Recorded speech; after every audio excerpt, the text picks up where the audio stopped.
Hello मेरे प्यारे दोस्तों, कैसे हो आप लोग। बहुत दिनों से लंदन में हूँ। सोचा आप लोगों से बातचीत कर लूँ, कुछ आपसे भारत के बारे में जान लूँ और कुछ आपको लंदन के बारे में बता दूँ।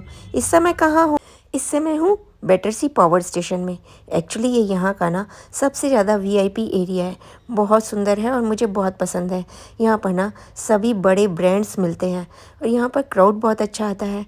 बच्चों के लिए एक बहुत अच्छा पार्क बना हुआ है जिसमें बहुत सारे बढ़िया बढ़िया से झूले हैं, बहुत सारे रेस्टोरेंट्स और होटल्स हैं और साथ में यहाँ पर गेम्स भी हैं।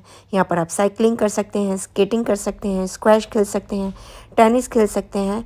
और अगर आपको कोई मैच देखने हो जो भी लंदन में इस समय चल रहे हों तो यहाँ पर आपको एक बहुत बड़ी स्क्रीन्स पर बहुत अच्छी तरह मैच दिखाए जाते हैं। यहाँ पर आप एंजॉय कर सकते हैं और खा पी सकते हैं। साथ में यहाँ से थेम्स नदी का जो व्यू होता है ना, वो भी बहुत अच्छा दिखता है। बाहर निकलते ही आपको ट्रैफिक और रोड नज़र आ जाते हैं। आप 2 घंटे भी यहाँ पर बिता लेते हैं ना तो आपकी सारी थकावट छू हो जाती है। बस अब यहाँ से निकल रही हूँ। चलो आपको यहाँ के रोड्स भी दिखाती हूँ, एक्चुअल लाइफ दिखाती हूँ, एक्चुअल कैसा है ये सिटी वो दिखाती हूँ। साइकिलिंग यहाँ पर आम बात है। यहाँ पर जितने व्हीकल्स चलते हैं उसमें से आधे से ज़्यादा साइकिल्स होते हैं। यहाँ पर पॉल्यूशन फ्री एरिया है। लंदन में पॉल्यूशन बहुत कम है। इसकी एक वजह ये भी हो सकती है कि लोग पैदल चलना बहुत पसंद करते हैं, साइकिल बहुत चलाते हैं और पॉल्यूशन फ्री रखते हैं, अपनी खुद हेल्प करते हैं अपने सिटी को पॉल्यूशन फ्री करने के लिए। एक बात और बता दूँ, जितने भी ब्रिटेन के लोग हैं उनमें से ओनली 13% जो लंदन में रहते हैं ब्रिटिश हैं। बाकी सब बाहर से आए हुए हैं, एक्सपोर्टेड लोग हैं। इम्पोर्टेड, आप एक्सपोर्टेड कुछ भी कह सकते हैं। यानी कि यहाँ की रियल पॉपुलेशन ओनली 13% है, बाकी सब फॉरेनर्स रहते हैं यहाँ पर। और यहाँ पर जो बिग बैन है ना, उसका एक्चुअली नाम विक्टोरिया टावर है। ये मुझे यहाँ पर आकर ही पता लगा, क्योंकि यहाँ पर आने से पहले तो मैं बिग बैन को बिग बैन ही समझती थी। मुझे लगता था उसका नाम बिग बैन ही है, लेकिन यहाँ आकर पता चला कि बिग बैन नहीं, इसका नाम विक्टोरिया टावर है जो बाद में बिग बैन बना। बहुत सारे फैक्ट्स हैं और बहुत सारी अजीब बातें हैं लंदन सिटी के बारे में, जो हर सिटी के बारे में होती हैं। हर सिटी का एक अजीब ही इतिहास होता है, एक अजीब ही भूगोल होता है और बहुत सारी अनसुनी कहानियाँ होती हैं। ऐसे ही लंदन की भी बहुत अजीब अजीब सी कहानियाँ मुझे सुनने को मिली। जैसे मैं लंदन टावर गई तो वहाँ पर मुझे सुनने को मिला कि 7 कौवे हैं जो कि लंदन को संभालते हैं। इन कौवों को जिलाने के लिए हर संभव प्रयत्न किया जाता है, इनकी खातिरदारी की जाती है। इनके लिए बड़े बड़े केजेस बना रखे हैं और इनके लिए स्पेशल गार्ड्स रख रखे हैं जो इन्हें फीड करते हैं, इनका ध्यान रखते हैं। माना जाता है जिस दिन ये 7 कौवों में से एक भी कौवा मर जाएगा, ब्रिटेन ख़त्म हो जाएगा।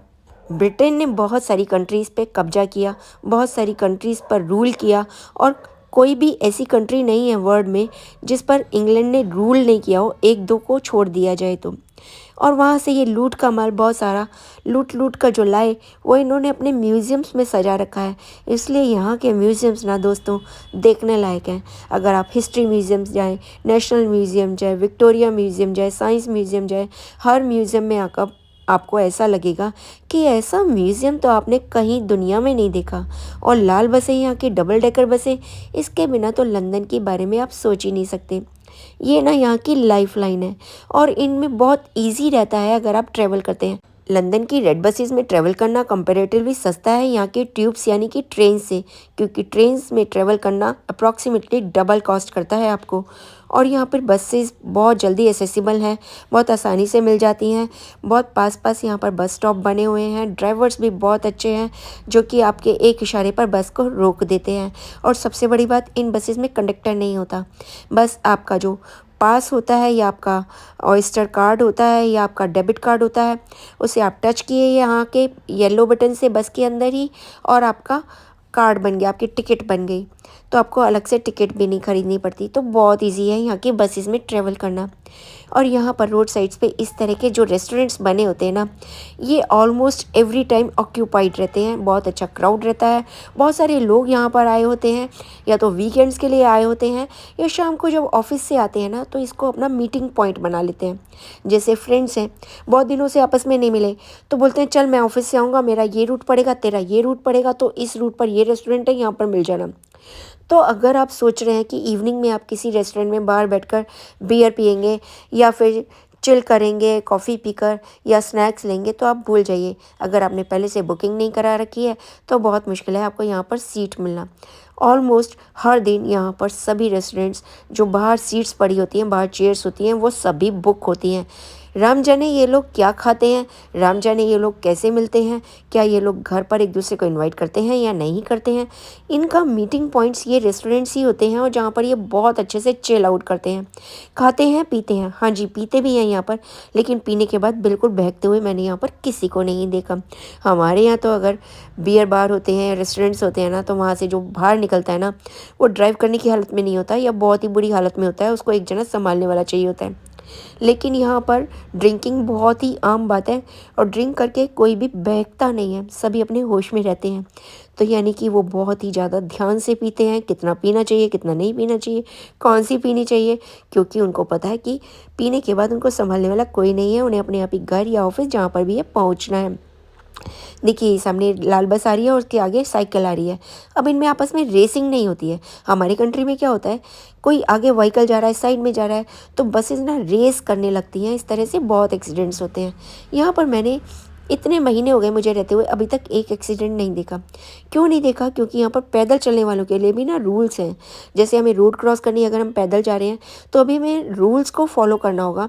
हमारे लिए भी जैसे ट्रैफिक लाइट होती है, पैदल चलने वालों के लिए भी रोड लाइट्स होती हैं। ग्रीन लाइट होने के बाद ही आप जेब्रा क्रॉसिंग पर क्रॉस कर पाएंगे, अदरवाइज़ आपका चालान हो जाएगा। ये बहुत अच्छी बात लगी। अगर आप पैदल जा रहे हैं और सामने से कोई गाड़ी आ रही है तो गाड़ी आपको, ड्राइवर कार को रोक लेगा, चाहे जेब्रा क्रॉसिंग नहीं हो, चाहे उसको रुकना नहीं हो, कोई सिग्नल नहीं हो, तब भी रोक लेगा और कहेगा कि पहले आप जाइए, और स्माइल करके कहेगा, गुस्से में नहीं कहेगा। ये बहुत अच्छी बात है। ये जेंटलमैन होते हैं यहाँ के लोग, या इस ड्राइविंग में ये लोग जेंटलमैन बनते हैं, मुझे नहीं पता। लेकिन ड्राइविंग के वक्त इनका ये बिहेवियर ना दिल को बस छू जाता है। ऐसा मन करता है ऐसे ड्राइवर हमारी कंट्री में भी हो ना, मज़ा आ जाए। हमारी कंट्री में क्या होता है, अगर कोई ड्राइव कर रहा है ना तो रोड को अपने बाप की जायदाद समझता है। बस वो और उसकी गाड़ी, उसके अलावा उसे कुछ नहीं दिखता। रोड पर चलने वाले या पैदल क्रॉस करने वाले लोग उसे चींटी मकोड़े नज़र आते हैं। उसे लगता है कि इनको तो बस अब मैं मसल डालूंगा। कोई एटिकेट्स नहीं होते, कोई मैनर्स नहीं होते। सारी पढ़ाई लिखाई एजुकेशन एक तरफ रख दी जाती है जब कोई गाड़ी चलाता है। अगर उसने एजुकेशन को ध्यान दिया, अगर उसने मैनर्स को ध्यान दिया और रोड क्रॉस करने के लिए किसी को कह दिया तो उसकी गाड़ी चल ही नहीं पाएगी। वो भी बेचारा क्या करे, क्योंकि यहाँ पर ट्रैफिक इतना ज़्यादा होता है ना इंडिया में। यहाँ पर ट्रैफिक बहुत कम होता है। आप देखो दूर दूर तक रोड पर आपको ट्रैफिक नज़र नहीं आ रहा होगा। कितने आराम से रोड क्रॉस कर रहे हैं ना लोग। आपको आश्चर्य हो रहा होगा, आपको लग रहा होगा अरे यार कितने लकी हैं ये। पहली बार तो मुझे भी यही लगा था, लेकिन बाद में आदत सी पड़ गई। यहाँ पर रोड क्रॉस करने में ज़रा सा भी डर नहीं लगता, साइकिल चलाने में ज़रा सा भी डर नहीं लगता, यहाँ तक कि आपको ड्राइव करने में भी ज़रा सा डर नहीं लगता। और यहाँ पर ना ड्राइविंग उल्टी साइड है, जैसे कि इंडिया में होती है लेफ़्ट साइड से, यहाँ पर राइट साइड से है। इसलिए अगर आप इंडिया से आ रहे हो, यहाँ पर आपको गाड़ी चलाने का ड्राइवर का लाइसेंस भी मिल जाता है ना, तो आपको थोड़ी सी दिक्कत तो होगी, क्योंकि अगर आपको लेफ़्ट साइड की गाड़ी चलाने की आदत पड़ी है तो राइट साइड की आदत डलने में थोड़ा सा तो समय लगता है।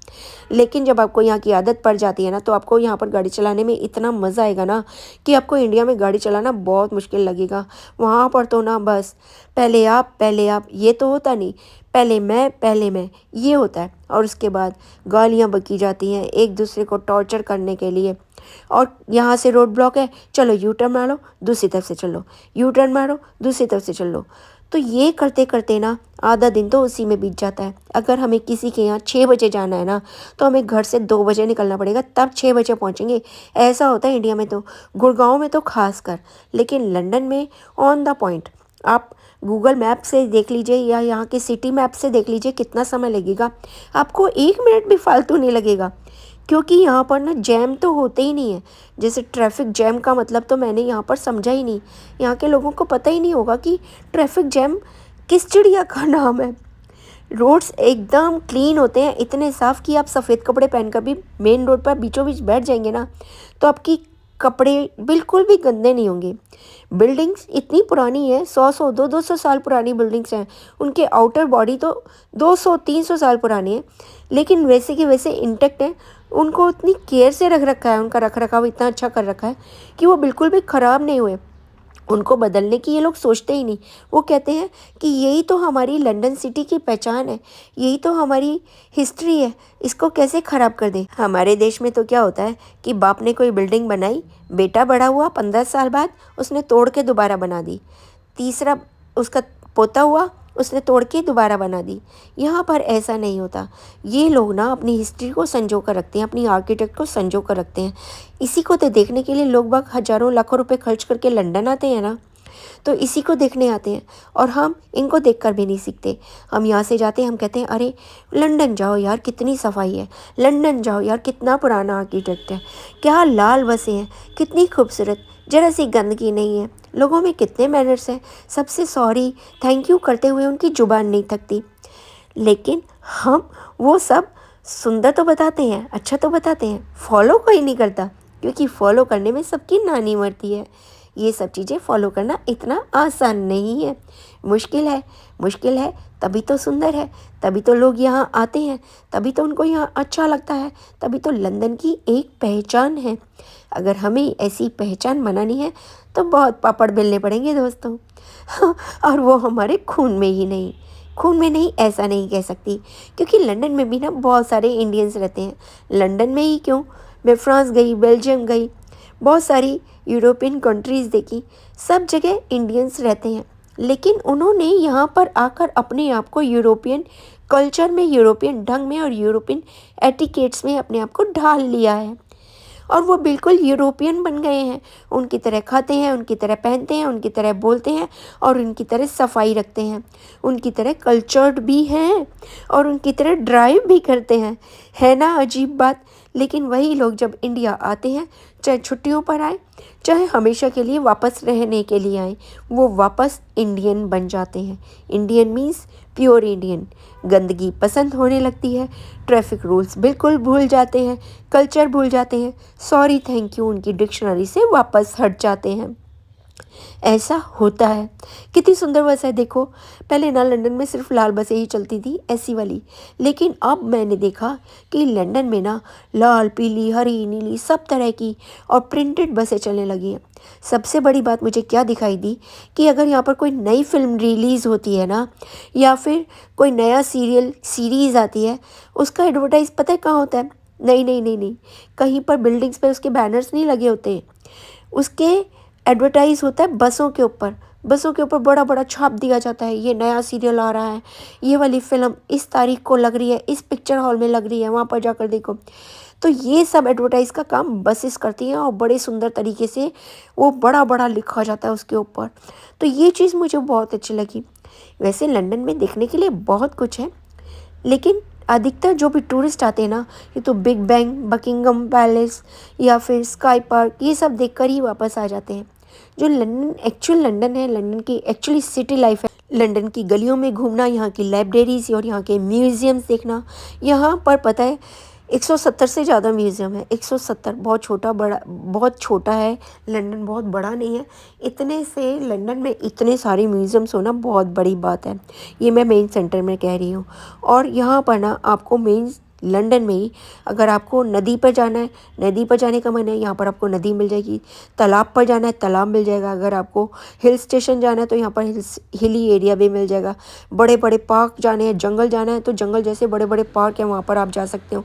आपको फील ही नहीं होगा कि आप इस लंदन जैसी ऐसी सिटी में हैं, जहाँ पर आप बीचों बीच रिवर देख रहे हैं, तालाब देख रहे हैं, और वो भी पूरे पिकनिक एरिया की तरह सजाए संवारे हुए हैं। इतने साफ़ सुथरे होते हैं, आपको ऐसा महसूस ही नहीं होता कि आप हिल स्टेशन पर आए हुए हैं। हमारे यहाँ तो ना अगर हमें हिल स्टेशन जाना है तो हमें पूरा खर्चा करना पड़ता है, पूरी ट्रिप बनानी पड़ती है। 10 दिन के लिए, 5 दिन के लिए जा सकते हैं हम। यहाँ पर अपना पिकनिक बॉक्स तैयार करो और आप हिल्स पे चले जाओ, पिकनिक बॉक्स तैयार करो, रिवर पे चले जाओ, 15 मिनट दूर आपको मिल जाएगा। तो ये चीज़ मुझे बहुत अच्छी लगी। और ना लंदन में लाइफ बहुत इजी है, कोई किसी की लाइफ में ना नाक नहीं घुसाता। तूने ये क्यों पहना, तूने ये क्यों खाया, ये लड़की कहाँ जा रही है, ये लड़की किस लड़के के साथ घूम रही है, इसके पापा को बोलता हूँ लड़की बिगड़ रही है। ऐसा कुछ नहीं है। यहाँ पर लड़कियों को भी उतनी ही आज़ादी है जितनी लड़कों को। लड़कियाँ भी रात के 12 बजे अपने काम से वापस आती हैं, खुशी से एंजॉय करती हैं, रेस्टोरेंट्स में खाना खाती हैं, बियर पीती हैं, गाने गाती हैं और दोस्तों के साथ चिल करती हैं। यानी कि उनकी लाइफ है, उनके पास ज़िंदगी है, जो मुझे यहाँ पर से आकर लगा जैसे शायद हमारे देश में लड़कियों की ज़िंदगी ही नहीं है। उनके ऊपर इतनी सारी पाबंदियाँ हैं, देर से ना आने की पाबंदी, सही कपड़े पहनने की पाबंदी, ये ना खाने की पाबंदी, ये वाली जॉब ना करने की पाबंदी, उससे ना बात करने की पाबंदी और ना जाने क्या। लड़कियां बेचारी पाबंदियां झेलती कब बच्चे से बूढ़ी हो जाती हैं और ख़त्म हो जाती हैं, उन्हें पता ही नहीं लगता। यहाँ पर आकर मुझे पता लगा कि लड़कियों की भी फुल लाइफ है, एक ऐसी ज़िंदगी वो सच में जीती हैं। अगर ऐसी ज़िंदगी का एक दिन भी भारत की किसी एक लड़की को मिल जाए ना, तो वो अपने आप को धन्य समझ लेगी। ये बिल्कुल बहुत बड़ा फैक्ट है जो मैं आपको बता रही हूँ, जो मुझे यहाँ पर आकर पता लगा। सच कह रही हूँ मैं। अगर ऐसी ज़िंदगी का एक पल भी आप जी लेंगे ना, तो आपको यकीन होगा ज़िंदगी ऐसी होती है, खासकर लड़कियों के लिए। बहुत अच्छा लगा। इसके लिए तो मैं इस कंट्री को, इस सिटी को प्रेज़ करती हूँ। यूरोप की बहुत सारी कंट्रीज़ में और सिटीज़ में ये सहूलियत है लड़कियों के साथ, उनके साथ बुरा बर्ताव नहीं होता, उनको कोई रोक टोक नहीं है, और वो भी देश की इकोनॉमी में उतना ही योगदान देती हैं जितने कि लड़के देते हैं। बहुत सारी बातें हो गई, अब मेरा ठिकाना आ गया, अब मैं जा रही हूँ, फिर मिलते हैं।